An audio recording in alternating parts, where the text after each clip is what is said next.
Yes, hello, folks. Welcome to the weekly Manchester United podcast. I'm your host, as always, Phil Brandt, joined with my excellent co-host, brilliant James Rhodes. Of course, podcast rotation has changed a bit with the season being over. Yes. We're fitting these in at different times, so hopefully you are. If any issues with the podcast rotation, let us know. And see if we can put it on a hard schedule. James, how you doing, mate? Pretty well. It's a good start to summer. It's been a weird week of adjusting schedule-wise, kids out of school, stuff like that. It throws your whole timing of life off, and it's hard to think with. Mate, my kids aren't off until next week. By the way, happy birthday to my beautiful daughter today, Maxima, who is 10. Indeed. So I was just looking at camps for the summer. Mate, fucking $2,500 for 3 kids in back-to-back camps. I don't know how people afford to live. I don't know. It's just outrageous. But anyway, happy birthday to my beautiful angel, Maxima today, who's 10. Lots to talk about, man. Of course, the Omar Berrada interview came out, which I haven't had to be able to watch all of that, but I've watched some of it. So I think you watched. Did you watch all of it? Not all of it, but a good bit of it. About 30 minutes I was able to get to this morning so far. Okay. Well, we'll cover as much as that as we can. I think the main pieces of it have been already chopped up and put in the headlines. So we'll take a look at, of course, the fact that United are on the verge of completing the first signing, Ederson, which predictably provoked mixed responses. I'll get your opinion on that. Get your opinion on some other potential new signings coming through. Rafael Leao, of course, someone that's being linked with Manchester United. We'll see what your opinion is on that, and a number of other things that are making the United news. First of all, James, on the Omar Berrada thing, what's your take on it? Yeah, I mean, I think I'm always encouraged to hear from the people involved more, as we have become a bit more accustomed to over the last few years, where they're sitting down with people. Obviously, Andy Mitten's done a few interviews with Omar Berrada. I think each summer now he's done one. Last summer he did one in the start of the year, of the window. At the end of the season, this summer he has as well. And I just think it's good to be front-facing, forward-facing for these people. They're not hiding behind, the manager's coat as they used to in the past when things were going wrong. And we've heard from Omar Berrada, we've heard from these guys on a few occasions, and that alone I think is a good thing. Regardless of what they're saying, I always want to hear from, that they are present as we've not seen in the past. Overall, he's got a strong, I guess, position at the moment, considering how United have ended the season and where we're at. Looking at everything he did, he's kind of discussed in there in terms of the plans, talking about, the difficult financial decisions that United made years ago when they first came in are kind of paying off now. And it's the truth. There were some financials released recently. United are essentially operationally profitable for the first time in probably 8 years, which it's not about paying the owners money when you're operationally profitable. It's about what that enables you to do as a football club. In terms of spending in the market, doing business. Last year without Europe, they were only able to bring in the signings that we brought in because of those kinds of decisions. So, I think he's got a strong position to now stand on a lot of things that were deemed a bit unpopular at the start of his tenure at United. They made the manager change mid-season. That's worked out as well. They got back into Champions League. United, I think, for most fans right now, I would say it feels like we're the best positioned we've been in a long time to consistently perform, consistently be more competitive. And that target that he laid out and spoke about once again of winning a title by 2028 season, that's one of the next 2 seasons, or being in that, doesn't look impossible. No. It doesn't look out of reach. So you have to say, yeah, fair enough. Everything that they're doing, they've stuck to it, and seemingly so far working. And I think that's a lot of what he talked about in the interview. So far as I'd watched, wasn't necessarily new. It was just reinforcement of long-term plans. And I do think that's meaningful, sticking to what they intended to do and seeing results from it. Seems like things are kind of working out. Look, I echo completely what you're saying. First of all, we have someone in that position who's actually communicating. Yep. If you look back at Ed Woodward, closest we had to that was a interview he did with United We Stand. It was 2018, somewhere around there. Yeah. And it was all written. So Yeah. the fact that you have someone of Andy Mitton's caliber who has the depth to ask follow-up questions and knows how to interrogate answers, and the fact that he's doing that, I don't live, or maybe not live, but certainly pre-recorded on video, which provides context, I think is something we should be extremely happy about, because we complained for years we didn't have that level of communication from people at Manchester United. I think, James, it also shows a confidence in the football club that to be able to do these interviews, to communicate your views, know that they're going to be received relatively well. Look, I've often said, I feel like if you communicate, people are very forgiving. They're not forgiving when there's no context, when they're reading things in black and white, but when you see a human being and you see context and you see sincerity and you see nuance, I've often said this is the same with referees. If referees were able to explain their decisions, I think we'd be a lot more forgiving. I think people fear the opposite, but I think in any situation where you want to understand a human being, when you see that communicated by a person with all this nuance and context, I think people are very forgiving. So very encouraging. And I would agree with you that if we're having this conversation in 2017, 18, let's say when Mourinho came in, looking ahead of you with the way Liverpool were playing and City were playing, it was a very high bar to catch either of them.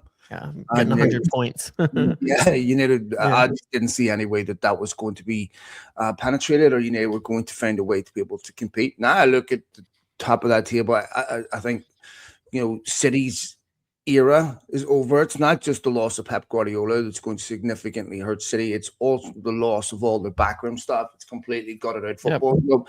And look, even when Guardiola came in his first season, he wasn't successful. It took him a while for him to bring in the right backroom staff, to get the right team around him before they're successful. Same with Abu Dhabi. It's like Abu Dhabi are starting all over again.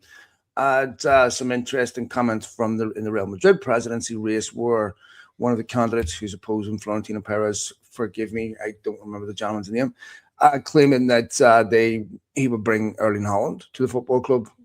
We've been through this before with Cristiano Ronaldo, of course, when Ramon Calderon was competing. Of course, I think it was Lorenzo Sanz at the time, was Real Madrid president, and took over and, of course, promised Cristiano Ronaldo, which he duly delivered. But, you look at that, James, and you think about Haaland, and you're going, if you'd have said this to me a year ago or 2 years ago, I would have dismissed that. But why wouldn't he be thinking about that now? Because it does feel like the end of an era. It does feel like with Pep gone, City are not going to compete in the way they once did.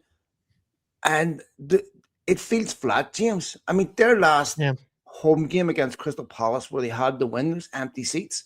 There's empty seats at their final, their semi-final at Wembley. And I'm sympathetic to the cost aspect of this, but it just doesn't feel like City have currently captivated the imagination the way super football clubs have. And this is the peak of it, Jamesy. Like, if they're not doing it now, no one else is coming in and doing a better job than Pep and delivering that success. I think that Arsenal are very catchable champions. Yeah, 100% agreed. I think that it's pretty clear to see that it's not the City of old when they essentially caught Arsenal this year. And then going into the last 3-4 of the games of the season, City of the last 10 years would have won every game and got the title done. They were in position. It was in their grasp. They fell down multiple times through there with just a few games to go. They lack the identity, the star power of, the names that they had guys like De Bruyne who had built themselves as legends of the Premier League, that's all kind of gone.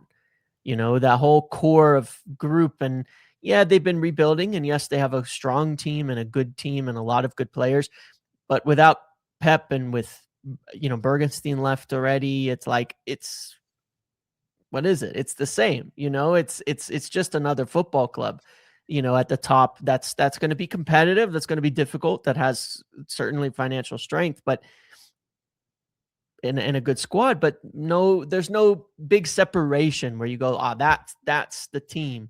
That's the group that's well ahead of everybody else in the Premier League, like it's been for 6-7 years now. So they're just going to be another one of four. United should be in there, Liverpool, Arsenal, City. You have to think the big four at the moment. And you can make a case for Aston Villa, but they still have a few other issues to be consistently up there. But you can't really separate them anymore with Pep gone and say, yeah, there's a clear advantage, a clear club leading the pack before the season. You're going to have to get 90 points to compete with them. It's not there now. It's wide open.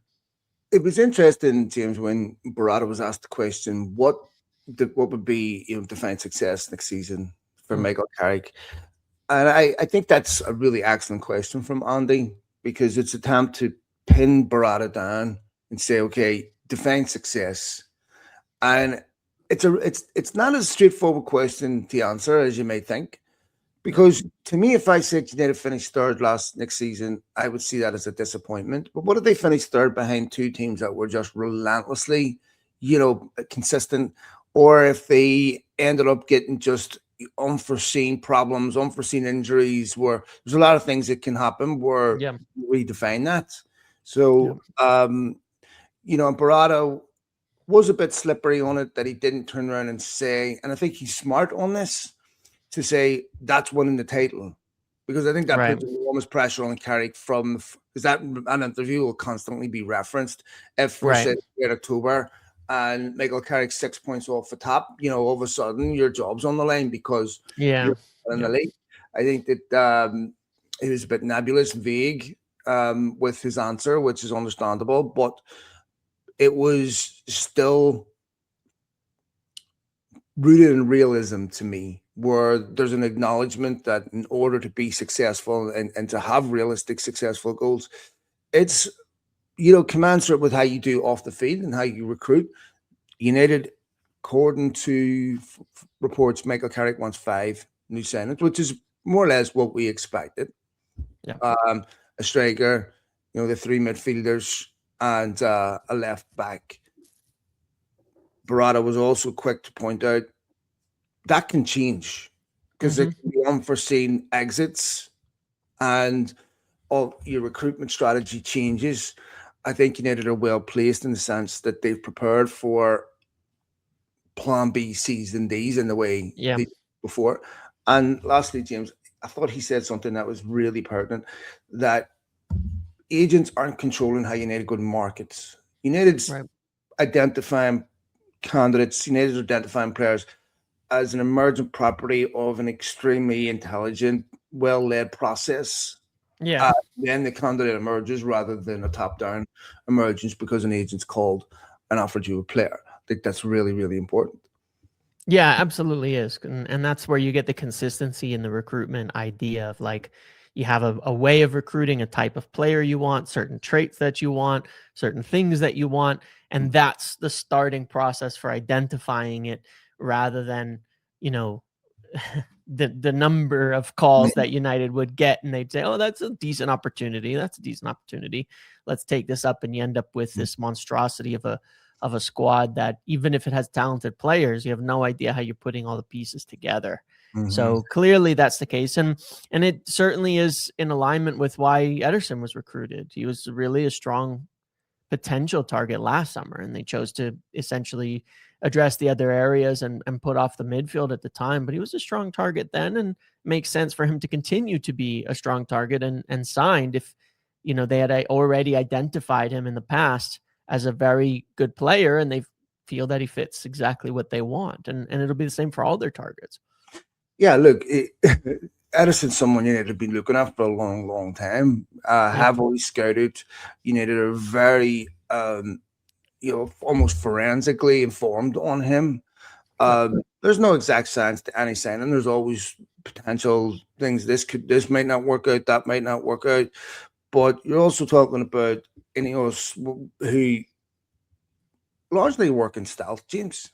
One of the things that's really interesting is that you're not seeing a whole litany of midfielders linked with United as potential alternatives. It's almost like, well, we know the 3 or 4 midfielders that they want, right? Yep. We know that there's not a deluge of alternatives, and we're not sitting here mid-July with no signing being made and reading endless updated media reports about monitoring, about being comfortable, about not being held around, all this football parlance it's never used in any other aspect of life. Who mulls over anything, right? But it's now you see them move quickly. They are decisive, and it's easy to forget it wasn't that long ago we were dealing with something completely different. Yeah, it really is. It's kind of funny. I mean, look, 2 summers in a row now. June 1st last year, they had Mateus Cunha in the door with a release clause when it was announced. June 2nd, we got the break this summer that Ederson has agreed and set to join, and due course of all the technical details and whatnot that have to be done. It's just go about your business and get it done. And you can bet that they're on to the next thing. They're working on it. And when they feel that they've got the right thing in place, they'll just go put an offer in, get close, agree a deal, and set things up. And it is different. And, we had some delays last summer in Bumo, and there's going to be times this summer where it's not always fast, but it doesn't have to necessarily always be fast to be efficient as well. When you're talking about getting these things done, getting it done right is the most important thing. There are, with the World Cup and everything going on this summer, there are going to be delays. There are going to be weeks in this summer. It's not going to be every week it's a signing. I mean, there's 8 weeks until football returns, and there's a bunch of people at the World Cup, and there's going to be times things are slow. But I think the difference is that even though, even if a signing will take, the next one takes a few weeks and you're waiting and seeing what happens and all of that, you do know there's just a simple kind of process they're moving through. And it's not being delayed because, someone's not picking up the phone at a certain hour and, well, we'll talk about it next week because there's a lack of care or a lack of interest in the situation. And it's not being delayed because they don't know what to do and they're still trying to figure out what to do come mid-July, because that used to certainly be the case. Mid-July, early August, they're still trying to decide who are they trying to sign. They know exactly at this point what they want to do for the rest of summer. Executing it takes time, but the plan is clear for them, I'm sure. Well, I think what you're seeing for United is that there's a window where you can register players, but for the window for United is open all season because the work they're doing outside of the window to prepare to execute these. If you look at previous seasons where some signings depended upon selling players, the minute they sold someone, they activated 1 or 2 deals immediately, back to back, right? So you can see that they're doing a lot of prep work, getting things in place so that they can execute whenever, not a day longer than what they have to. United have lost out on so many players from not doing that work. I mean, Ronaldinho, I know, going back a while ago, perfect example. Gareth Bale, perfect example. I mean, just so many players United have had in the past where they've had them within their grasp and deliberately messed about, faxing over offers that are 500 grand more than the previous offer. But now we've given you add-ons that if he claims Kilimanjaro, you get an extra $5. Just stupid stuff, right? Where it just antagonizes someone. Now there's a professionalism about how they go about their business. And all these players want to come. This is so important. When you get to the second half of the window, and you're still scrambling. Now you're trying to buy a player, not convince them to come and play for your club. You're almost like an actor hiring them to play for your team, Yeah. and there's no you convince that player transactionally to come play for your team rather than saying, look, I want to go there because I see myself being successful on the pitch. People were going there because I see myself being successful off the pitch. And United were the main protagonists in that because they wanted to build your brand. I mean, the whole Ronaldo signing, James, had nothing to do with football. Yeah. I mean, don't get me wrong, I'm a fan. I was excited at the time, but if you're inside Manchester United, you need to use more. You need to use a little bit better judgment. You need to be a bit more measured. Now I feel Yeah. like they're making signings.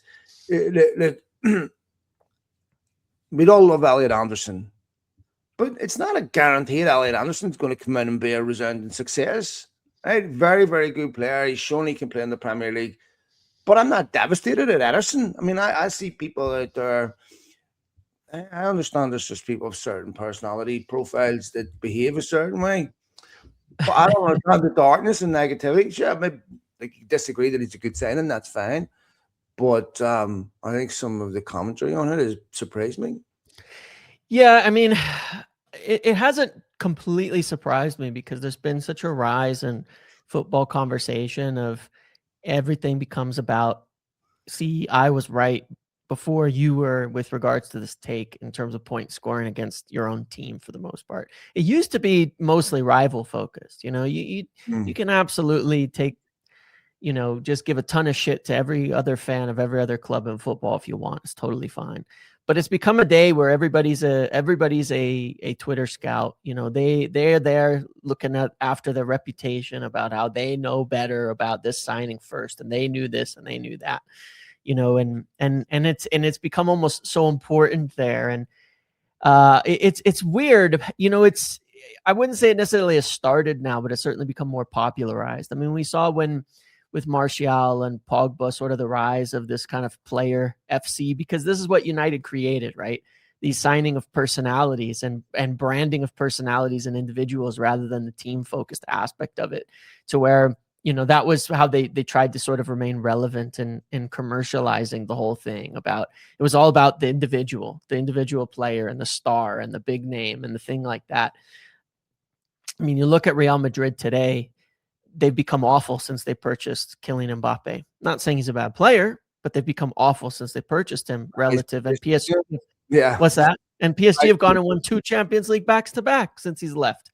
And you look at the difference it makes when you build a team, right? When you focus on a team, when you focus on a unit of players rather than work, the era. I think it used to be maybe in a case where you could stack up so many star players that it didn't matter. But I would have always argued that the team Sir Alex built was still largely built on the back of, yes, there were supremely talented players, but they were all great in some essence because they ended up winning everything routinely. But it was a team that he focused on first more than anything else, and had no qualms kicking people out to maintain the team. And I just think that people have kind of lost sight of that. But what United need more than anything, and what they haven't done for a long time, and what we are doing now, is building a team. And a team is going to be full of a lot of different types of players. And it's not all about getting just the big names. It's guys who do the hard yards, that are committed, that are there, that are so important to the team and the club. And the only other thing I want to say on that is that far too often judgments are made on players. That guy's bad, that guy's good, when 90% of their success or failure comes down to the environment that they step in, their natural fit into that area, because the gaps between footballers is not that big. It's much smaller than it appears. It's huge compared to your average guy or to lower leagues or to things like that. But you look at players, you look at, City have made huge, horrendous mistakes, paying huge amounts of money for players. Jack Grealish never looked like the player he was at Aston Villa, at Man City. That they have had, you see players who, Di Maria at United had a terrible time, went off, and he had a great career afterwards, once again, at another club. And these things happen time and time again. And it's about where, when, and how. More than anything, so many players have become you know, Vitinho, talk about PSG again, was essentially a failed Wolves player. I was going to bring him up.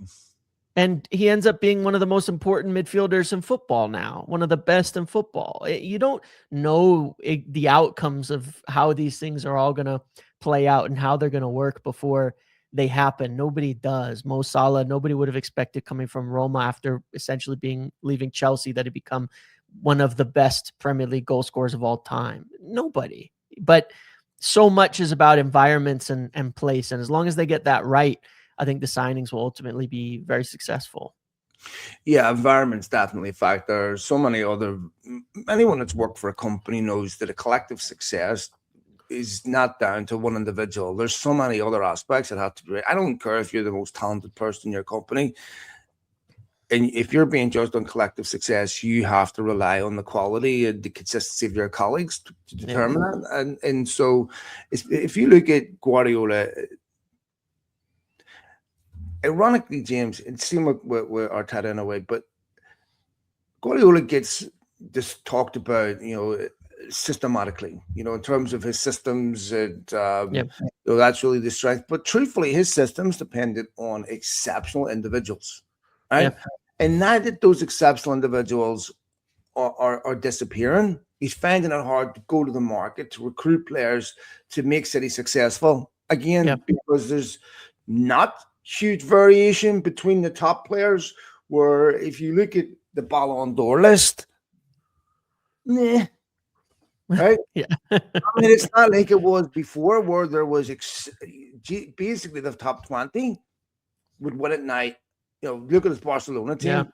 Iniesta, Xavi, Messi. Jesus Christ! I mean, Busquets, you know, Puyol. I mean, what an unbelievable football team. Suarez and Neymar at the time. I mean, it's unbelievable players. Yeah, just truly unbelievable. Then, of course, at City, he was able to bring in top level individual class talents too. Even the City team that ended up winning his last league title had an exceptional individual in Holland. But now that those players are getting harder and harder to find, it's harder to be successful and dominate. If you look at Arsenal, I mean, James, Declan Rice, maybe there's about 3 players in that Arsenal team that I would consider genuinely world class. You know, I mean, that's it. Trossard, Xhaka is. I mean, I wouldn't. I'd be disappointed if it's in either of them. Saka, you know, he's injured way too much. He's massively overrated. Decent player, but massively overrated.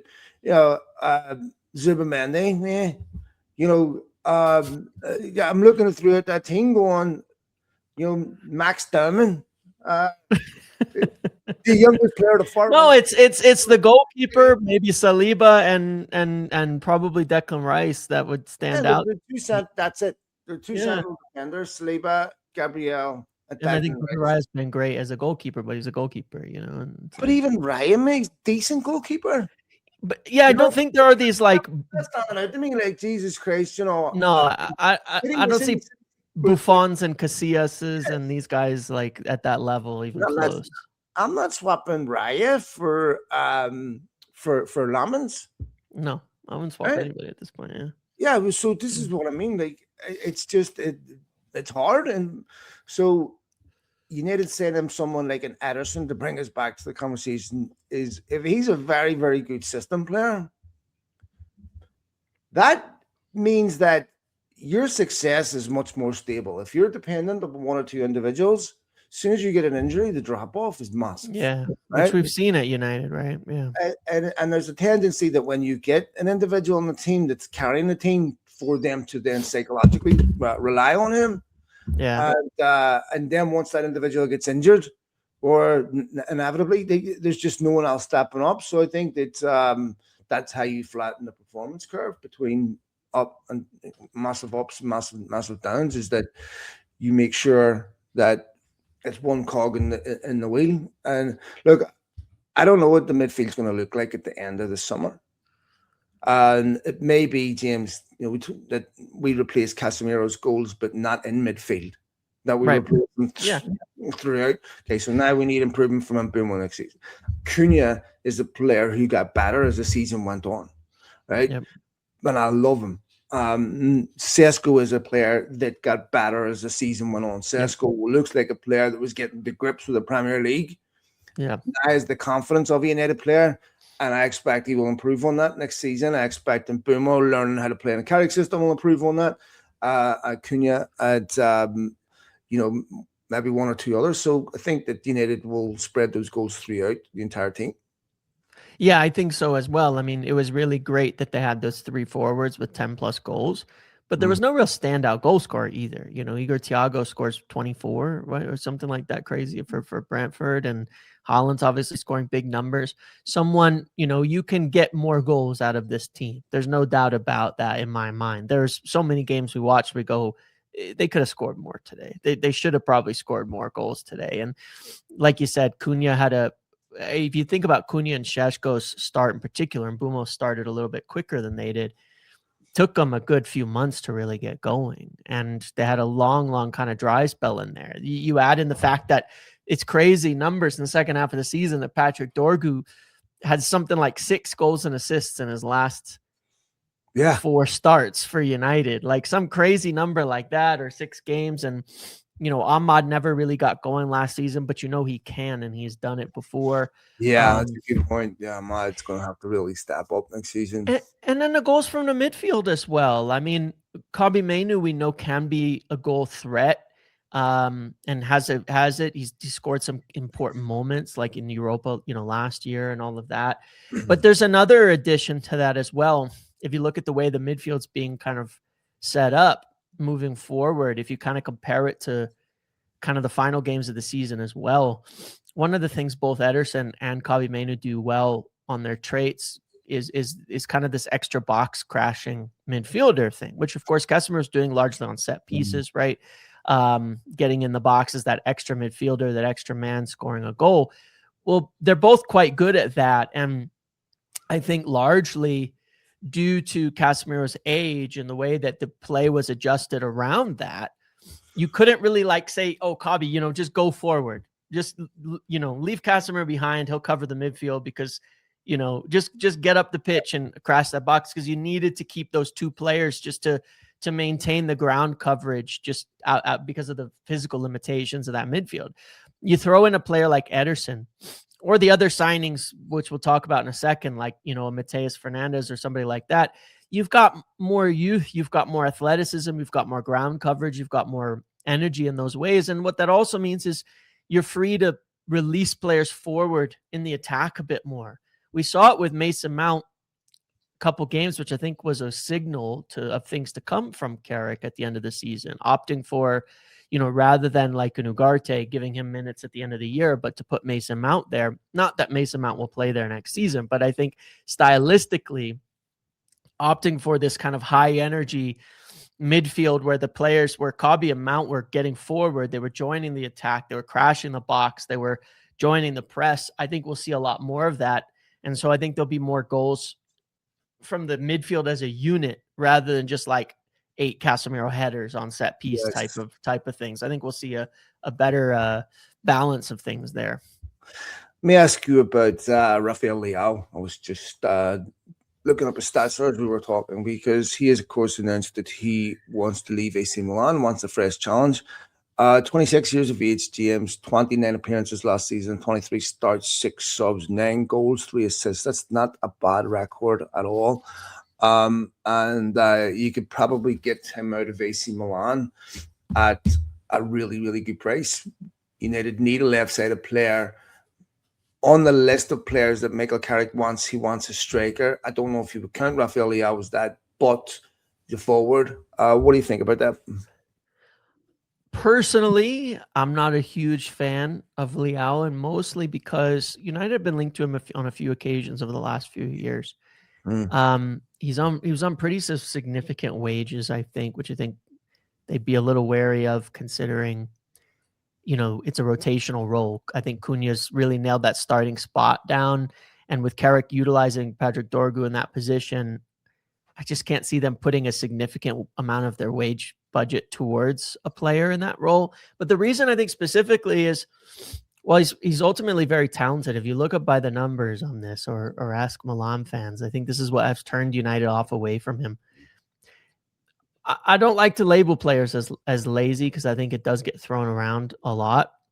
But apparently, by the numbers and all of that, one of the worst out of possession players in football from that position up there in terms of, the press, the hard work. And you compare that to Cunha in that role and how important he has been, the way he tracks back, the defensive contribution. And then Mbumo too, like on both sides, they're both really, really hardworking wingers who, at important moments get back there. Same with Ahmad and same for Dorgu. It's a trait that all of these guys who've been playing in these wide areas share, is key defensive contributions. They defend with the team. The way we drop into this kind of 4-4-2 and defend out, it requires a lot of that work, but also to press. And I think you lose a lot there, where I'm not sure United, you think about the team they're trying to build, I'm not sure that fits from my perspective. A player who will take a lot of plays off defensively.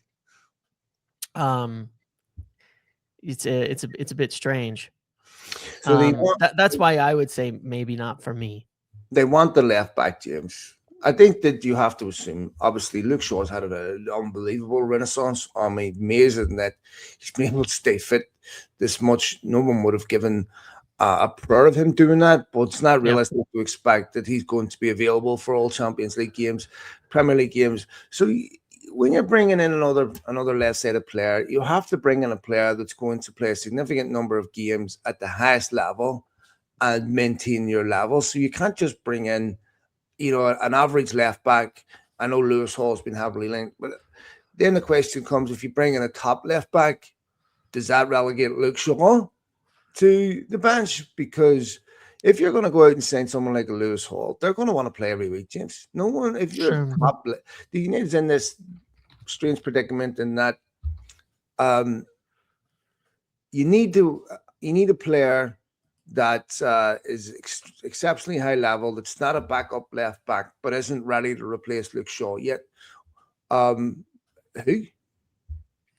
Well, I guess what I would look at, if we're looking at United in a bit of a different way than how they've operated in the past, and I think this is where you get one of those signals on that. Luke Shaw's 1 year left on his contract. It's a pretty significant contract that he got when he got that extension. We're going into the final year of his contract. We haven't really heard about extensions or anything like that, as you usually would by this time if they were considering him to be the guy in the long term. What United have failed to do so many times in the past is look at the situation and go, you know what? We're going to actually sign the player for the future that we really need right now, and not wait until it goes absolutely wrong with Luke Shaw, with this player in this position. Because we've done that. We've said, all right, we've got enough players in this position, regardless of whether they're good enough, regardless of whether they can do it, regardless of everything. And if you think about Omar Berrada's talk of what he said about, making the right decision, not just for the next 2 years or 3 years, but for the next 10 years, I look at that and I go, Luke Shaw's not even a guy in 2 years necessarily. Don't even know if he'll be here past next season. You have to do something now. But I think it's an interesting one where we'll get us a bit of a signal as to how they operate. Because let's say you go sign a young guy who's not ready, who doesn't want to play a lot. Well, then you got to sign another player after that once again, to come in. You don't, but if you get the guy now, okay, you could be okay with having Luke Shaw be the rotational guy as the season goes on, provide that senior leadership and experience, and then you can decide after that, do you keep him on as the rotation, as the backup? Do you do a new contract where he becomes that second choice player after that? But I think pre-solving these problems is one of the things we don't do. And then every season it's like, here's a disaster. You get someone young and who's not ready. I don't even know a name, right? But you get someone young and who's not ready, and Luke Shaw does come down with a little injury next season. Well, now you're going to the Champions League games with who? You know, some Harry Amas again, or you say that he's good enough now suddenly. Have to play in there. Yeah, you play Dorgu in there where you're thinking, well, actually, we see him as more of a backup winger. He's back or a backup fullback, but he's not ready. Get the guy now and replace this kind of problem. And I think that's I think that's what they did last season in all those positions up front. I think that's what they did with the goalkeeper in the end is went and got Senna Lamens. And, you know, instead of saying, well, we've got Onana, we've got Bayindir, not to compare him because Shaw's been better than both of those goalkeepers. but I think to me, that's one of those, like, the Glazer way of thinking would be, don't do much about it because we have Shaw. And a proactive way of thinking about it would be get your left back for the future, because Shaw's got a lot of miles and a lot of difficulty in those legs, and we can't, and 1 year left on his contract, and we really can't bet on him being the guy for the next 3 or 4 years. There's no way we can bet on that. Oh, no, Jesus. Yeah, that would be suicide, James. I mean, yeah. It's highly unlikely that Luke Shaw's going to get a second season. I mean, this schedule the United have had this season, very, very fortunate. Yeah. You know, now what's going to be interesting, James, is the load on these players is going to significantly change. And that's where I worry about players like Mason Mount. That's where I worry about players like Luke Shaw. That's where I worry about players like Matthijs de Ligt. If we ever see a Matthijs de Ligt fit again, I would really hope that we do. Again, you know, I worry about the intensity, the load change on those players going from playing every week. Sometimes I think there was at one point almost 3 weeks between a game. I mean, to now playing every single week. I think it will help United a bit in the sense that Maguire didn't get called up for the World Cup. Maguire is someone just like Shaw could really use a break this summer. And I think that disappointing that it is for them. I think United need their older players to get a proper rest this summer. And, you know, I think that that left back position is definitely something United need to address. Do they get a left back that can also fill in as a left-footed centre back? I don't know. I think you have to get someone as a specialty in that position. Let me ask you about possible replacement for Joshua Zirkzee, because highly probable Zirkzee will leave. In fact, he should leave. United need a second striker. But again, if I'm a second striker looking at United's first choice striker and going, I'm not going there to sit on the bench. I'm going there to possibly take Benjamin Sesko's place, because it's not like he's a Holland where he's a 30 guaranteed 30 goal a season striker. You know, plus he's been injured a few times last season. So you're going, you know, there's tremendous opportunity there for someone to establish themselves. I don't want to see United go down the road of signing a 38, 39-year-old as a backup. Again, I think you need to look at the future.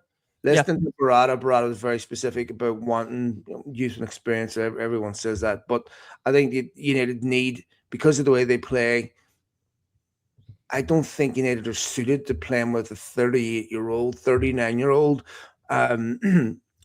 static striker. Yeah, I would certainly agree. And I agree with you as well in the sense that, look, the striker in specific is one of those positions I think you see a lot of rotation and a lot of change during a year. Even when you've got a guy, there's a lot of minutes to be shared. Attackers are being subbed usually more often than anybody else, right, on the pitch. You generally want to avoid, if you can, you know, subbing off center backs and things like that, because it changes the dynamic of your defense. In your midfield, you might sub off one guy here or there to bring some more legs in, but it's usually forwards. You need more goals, or you need a different type of quality or something like that. You can get away with it too, right? Because you can certainly change your strikers in game and between games without changing your team so much as other positions change your team in the way that you play. I look at like, I look at like Aston Villa this year with Ollie Watkins, who, you know, maybe does he come back into consideration as somebody? Now they have Champions League, maybe not, but they, you know, 1 year lower on his contract. What happens there is an interesting one to look at. Mr. Consistent once again, 16 goals in the Premier League, I think he had again. But they rotated strikers a lot during the season with him, like a lot. And it didn't really mess anything up. I think United need that 1-2 punch of having a good unit with strikers there where you have something similar to Šeško and somebody who's hungry as well, and that you can play the same type of football with the same type of player. And I think it will only drive them forward. And that would be... Give me names, James A. So a couple of names one that's been offered around a lot is Gonzalo Ramos. He's been really effective for PSG off the bench, really effective for them. And in terms of his minutes for goals, it's actually unbelievable. But, he's been offered around a bit. A young player still wanting to, obviously, he's going to be with Portugal at the World Cup. He's played a significant role for them. He's going to want to make his mark somewhere a bit more than being a backup at PSG. That's a name that definitely has been offered to United. I don't know how much they're interested in it, but he has. Mateta was of strong interest before. He had a failed move to Milan because of a knee thing, but then after that, he's scored a bunch of goals and looked great for Palace. So you have to wonder, maybe, I don't know, maybe they use that as an excuse because they just decided not to do the deal or something. Could he come back into consideration? Again, he's more experienced, but he's not old. And if he's fit, he's Premier League experienced, bring goals every season, be a good option as well. I don't have a ton of names otherwise. It's been a quiet one, but those are two I would think about, at the start of the window to say, could they come into consideration for United? And I'd be happy with either, to be honest. I think that when you look into United's youth team, the likes of Cheetah will be and stuff, they're not ready. I think you need to loan those kids out. Ideally, they would be ready because that would be, to me, the perfect alternative is to be able to promote somebody from the academy who's ready to push, get 10 goals next season, thereabouts. But that's not easy to do. And I just, from watching the academy, I think, there's a couple of those young players, Biancarri and stuff, they need, and you need to see them consistently at maybe championship level. And playing week in, week out at that level, you become much sharper. You develop physically, you develop mentally, and then you're ready to take that next step to playing up front for United. Anything else, mate, before we go? There was an interesting, I don't know if you caught this last night or not, because I'd be surprised if it didn't bring it up, but there was a story from Bloomberg. The Glazers siblings were. Jesus. Yeah, it's a big one, but it's sort of a big one. It's I think understanding the context of the story is more important because it's not the story of 3 years ago, Glazers putting the club on the market. That's not what it said. That's not what it's saying. That's not what the claim is. But what's been reported, of course, is that if some of the Glazer family are thinking about getting out, and that's not actually particularly surprising. Besides Joel and Avram. Yeah, besides Joel and Avram, who are heavily involved and in their own way, I don't want to use the wrong word here and get people give me a bunch of shit for it, but in their own way, they have a lot of attachment to the club. They do. They try to remain involved in certain capacities and things. They just do. Now, is that a good thing? I'm not saying it is, but they do. The other four, they would have sold 10 years ago if they could have. They'd be cashing out at any moment in time. But it is a Glazer trust that is all together in all of the families. They can't sell the club to somebody else or anything. But it's not particularly surprising. And the thing I want to say where, well, the club isn't for sale and this and that there is, to me, a huge amount of intrigue in this, is that for those siblings who are not having any sort of attachment to the club, this stadium project can become a huge burden to them. It can become actually a bit of a weight hanging around their neck because they have this huge asset. The minute United go out and do something like get a bunch of loans for the stadium and load up, stadium debt, which is how most clubs pay for their stadium, is more debt. What it means is you have this kind of albatross where for 5 to 7 years, you have a losing asset in that sense. It's not going to be gaining in value while the stadium is being built. It's not. The upside is much later down the road. There's the money. There's no dividends. It's going to have to be paid to the stadium costs. So for the guys who aren't particularly interested in the long haul, cash out now and get your, $400 or $500 million out of this thing, or sit there with this weight like, yeah, the club will be worth more when the stadium is built and when it's got 100,000 seat and when all the revenue, but it's a long runway. It's a long runway, and not particularly a pretty one. And I think that is probably the driving force behind thinking what could happen now and what do we want to do with this. And I'm certain there's been, discussions about that. Yeah, that's a long-term commitment, delayed gratification, and your whole risk assessment over the next 5 years is completely different. Yeah. Everything has changed since COVID. Risk assessment's completely changed. Yeah. And interest rates are high. Yeah, but even if it's a successful venture, James, the question is, what type of changes will that make in the lives of the people that are receiving those dividends 7 years down the road? What is it prohibiting them from doing right now if they were to sell?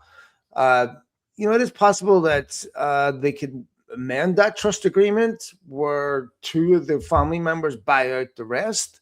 Correct. Yeah. There's a lot of things that can be changed. I would agree with your assessment in that, not that this is an endorsement. Obviously, it comes to disqualifier. Out of all the family members, certainly Joe and Avi are those to take the most interest in Manchester United. Yeah. And this is not my words. This is the words of anyone that have met them, have said that they do love the football club. Now, that's not my assessment. And yeah. I'm sure if Manchester United weren't laying in their pockets with money, their feelings might be slightly different. But they've been the ones that have been heavily involved operationally and everything else. It's interesting now that they're not involved operationally to the same degree, that someone else is now making decisions. United are starting to get recruitment right, and it starts to look like this thing is moving in the right direction.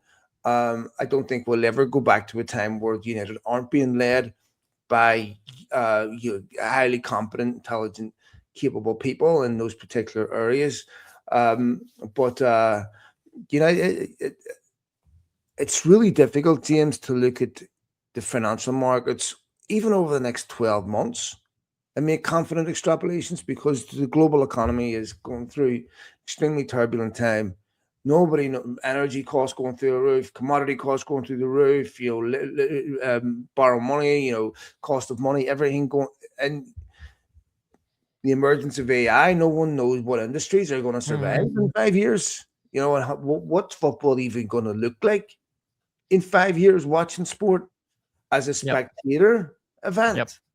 I mean, yeah, I'm watching stuff now. I have the Oculus, which is augmented reality.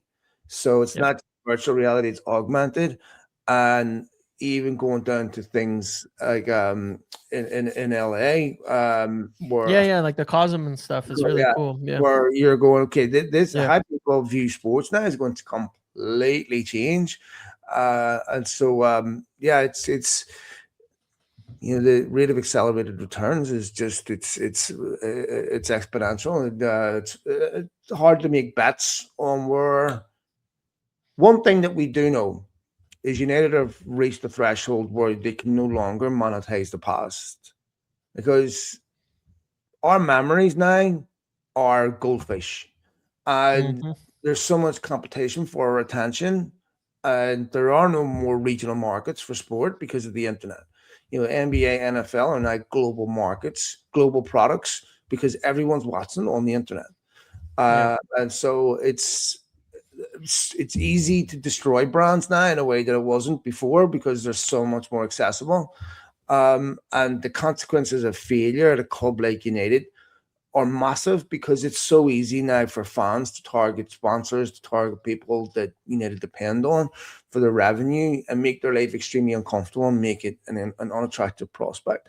But the pendulum swings heavy the other way when you're doing well, because you get all that goodwill and support behind you, where I don't think there's, if United are winning trophies, I know there's a personal bias, but when I'm watching Arsenal win the league, I just feel if United won the league, it would be much more of a national story. Agreed. And look, this story, this ownership thing, very, very early on. Like, I'm just seeing now, obviously, like there's a story from Keegan, who covered the whole ownership thing quite a lot way back when, Mike Keegan over there, that United senior officials dismissed the club as for sale, obviously, because the club's not for sale. The story is very, very early, but I just think we haven't necessarily heard the end of it. And it is likely something that's going to come to a head, because the biggest question we have to think about where there can be a shakeup in ownership over the next few months, year, don't know. How are they paying for this stadium and what does that look like? And there's so many factors that go into that there has to be something that changes in the current status quo in some sense with regards to all the money that's going to go into that and how it affects things. And that's something we'll just have to keep watching, because so much could happen. And it may be an opportunity where Ineos to say, hey, look, why don't we negotiate something where we take on more of the club and there's more money that can come into this to help with that. We'll see. Every business is for sale. That's the whole raison d'etre of business is true. So human beings not for sale, but businesses always for sale. All right, meeting. Leave it there, TMZ. Thanks very much for doing this as usual. I'll see you next week. Thanks to all of you for downloading the pod, for supporting us, subscribing, and give us your feedback. Take it easy, mate. We'll talk to you next week. See ya. See you, TMZ.